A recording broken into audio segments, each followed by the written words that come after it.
लालची लोमद्दी की कहानी में यह है कि एक बार की बात है, एक जंगल में एक चालाक लोमद्दी रहा करती थी। गर्मियों के दिन थे और वह भूख से परेशान होकर जंगल में भटक रही थी।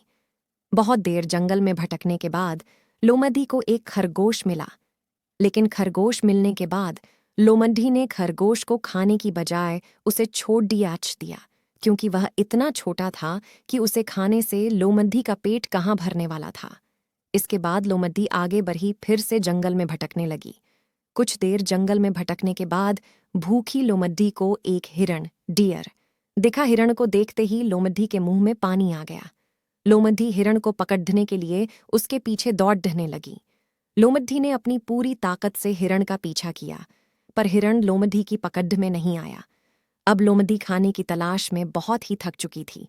जब लोमद्दी के हाथ हिरण भी नहीं लगा तो लोमद्दी सोचने लगी कि इससे अच्छा होता वह छोटे से खरगोश को ही खा लेती, जिसको उसने छोड़ा था। कुछ देर आराम करने के बाद लोमद्दी खरगोश को ढूंढने के लिए फिर से जंगल में भटकने लगी। जंगल में खरगोश को ढूंढते हुए लोमद्दी वहां पहुंची, जहां उसने खरगोश रैबिट को देखा था। लेकिन लोमद्दी को वहां खरगोश नहीं दिखा। थक हार कर लोमद्दी को अपनी गुफा में लौटना पड़ा, जिसके बाद कई दिनों तक भूखी लोमद्दी अपनी गुफा में भूखा